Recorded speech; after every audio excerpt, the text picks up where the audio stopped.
Hello and welcome back to the boatyard, where I am once again taking advantage of a nice day to get on with the refurbishment and restoration of Twiggy. At the end of the last episode I had cut the 18mm marine plywood to a template to go into the back, but it wasn't quite fitting as these things do. The template, perfect. When transferred to the wood itself, no, mysteriously won't fit. But it's to do with the fact that the wood is thicker than the template and there are curved edges and things.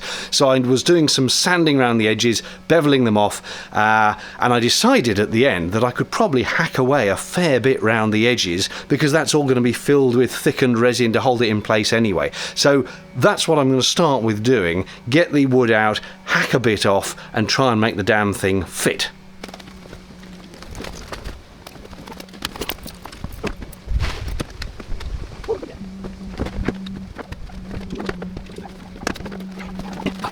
Unfortunately, I can feel my back twinging rather nastily every time I lift something. And it does this sometimes, and then there'll be just a moment where it'll twang and I'll be in agony. So I'm going to have to be very, very careful today, as I think it wants to play up. And I need to get stuff done today. It's now September. We're coming into winter. No, well, not winter, but autumn, you know.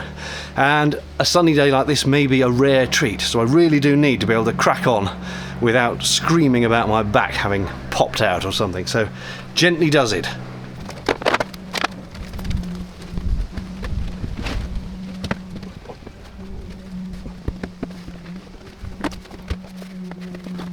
First things first then, a quick test fit of that bit of wood into there to remind myself where it was or was not fitting.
It's almost there, almost there.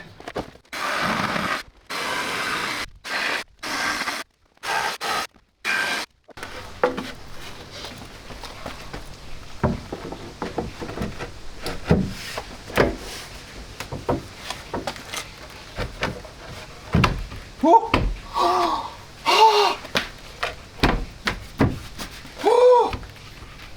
That's solidly in. Well, I am obviously delighted that that now fits, but it has thrown up an interesting conundrum.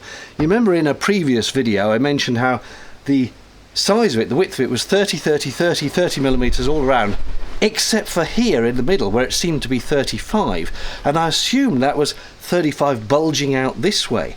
It's not, it's bulging that way, because when that is absolutely flat and that is absolutely flat, those are right where they should be, this still has a little bit of flex inwards towards this back bulkhead. So that extra millimetre or two is not so much coming this way as it's in that way. So I probably need to pad out underneath this. I don't think I'm going to be able to fill that with enough thickened resin. I probably need to put a couple of sheets of just straight fibreglass onto the back of that to build it up a bit more, so that that doesn't have any squish in it. I wasn't anticipating that. When that, yeah, but it's definitely got a millimetre or two, it's not much, millimetre or two of extra travel. It's going to be hard to judge exactly how much glass to put in here, because if that is flat and that is travel, it must build up over the distance. But if I just stick a couple of sheets in here,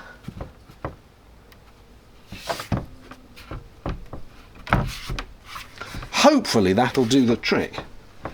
I was vaguely anticipating doing some sort of stuff with fiberglass resin today, even if it was just soaking the transom in the thinned resin so that it goes into the wood. I wasn't anticipating doing this, but I've now got to switch my head round a little earlier than planned to fiberglassing, which begs the question, is it lunchtime yet? Anything for a bit of procrastination rather than move on to the next step. And do you know what? It's 1:45. I think that makes it lunchtime, so a quick break, just reset my head into fiberglassing mode, come back, cut some glass. Yes, I have got the fiberglass here, it's on the boat, thank goodness for that. I've got to be careful, haven't I? I don't want to overbuild that up to the point where the wood is pushing the wrong way. So perhaps I'll just put one sheet initially of 1708 on, let that dry for half an hour so that it's good and solid, then try the thing again, and then try another bit. See how we go, because I can't think of a good way of working this out. I either take the transom board and just slather it in so much thickened resin that when I plop it in, the gap is built up with the thickened resin. Is that a better way? Is that a better way of doing it? Obviously when I pick the board up, it'd have to be very thick resin, otherwise it will all fall off as I tilt the board to put it in. And if I put the stuff on there first, it'll all slide off while I'm then putting the board in. Yes, I honestly don't know. This is why we have lunch breaks, to think about these things. You know what, just the very notion of breaking for lunch made me come up with an idea. I was all set to stop and I went, oh, I wonder if... Get a bit of wood which has a straight line on it, and I believe that edge is certainly a straight cut. And if I hold it across here and hold it firm so it's against the bits of the boat that the engine ends up pushing against, the solid bits down there, you can actually see the gap. And it does indeed taper from solid there to gap in the middle, which makes it quite difficult to fill with a sheet of fibre, because it needs to be slightly which is it, concave or convex? Curved, anyway. So I am in fact wondering whether I should mix up a batch of really thickened resin, kind of slather it on, and then just drag this stick down, or another stick, but a stick down, and that will contour it to the right shape, won't it? If I just slather it on with an emphasis on the middle, and then as if I were laying concrete, if I just go across it with this and make sure it's the right level, may need a bit of sanding afterwards, but that should level this all out. I think I'll do that. I'm still going to have lunch, but I think I'll do that. Lots of thickened resin. That said, and believe you me, I'm keen to have my lunch. It occurs to me that if I'm going to sit idle for half an hour, that half hour could be time when the wood is gently having some resin dry on it, because I will need to soak this in resin to make sure it's all fully as watertight as it can be. So I'll quickly sand off the board, mix up some resin. I've got some styrene thinner to thin it with. Apparently you don't use acetone, you use this styrene thinner. I've bought some of that in advance, bought it ages ago. So I'll mix up some of that, let it soak into the wood. That can then just dry, dry over lunchtime, and that's a good idea. And of course I'll need to go around the whole bit of wood, the edges and everything, but I might as well start and make use of the time.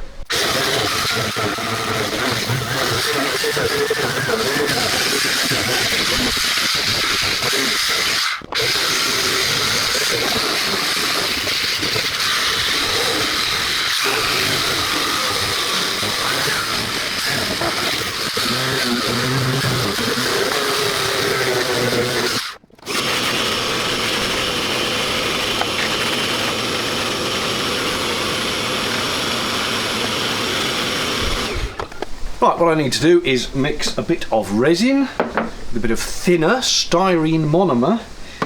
I've googled and it says up to 8%, but I think I'll just have to eyeball it and hope for the best. And of course I'm going to be guessing somewhat at how much I need just to soak this edge of the board.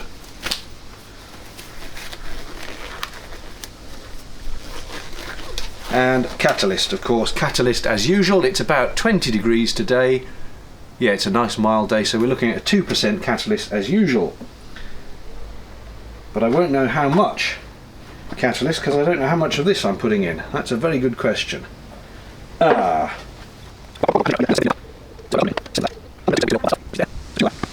that would mean, well, a dollop.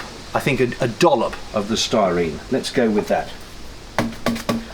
Bob Ross style.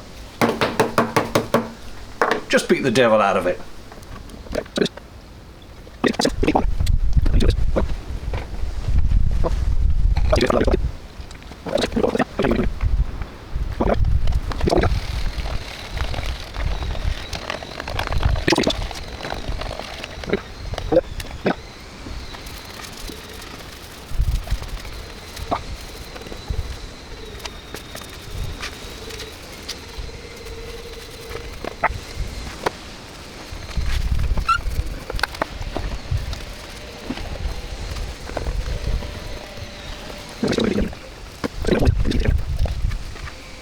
And I am going to do the edges, round the edges separately. This is just this top bit, which can then dry while I'm having my lunch. I have lunched and I'm ready to return to things. Now, while that is still drying, and if I'm about to mix up a batch of thickened resin gunge to slap on the back, I'll also put some of it round that other corner that I didn't put any on before, and I can use it to fill in some of the remaining holes in the superstructure, some of which need a little bit of widening out with the Dremel tool. So I think I will do a bit of dremeling so all the holes are ready to be filled. Then I can mix up the batch. God, I can't get my words out today. Then I will mix up the batch of gunge, slap it on the transom, slap it in the holes, slap it on the corner, and then I'll be ready to, I suppose, take the other bit of transom wood, the 12mm piece, and lay it up against the piece that fits, and then I can cut the second piece, because there's two pieces joined together, so I can cut the second piece to fit the first, and then hopefully they will all go in seamlessly as one item.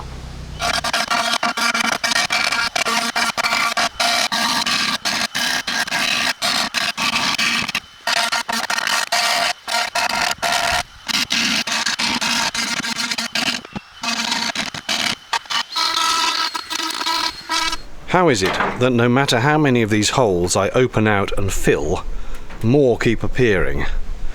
Or is it that I just haven't actually got round to filling them in the first place? I don't know, but I will try and do that today.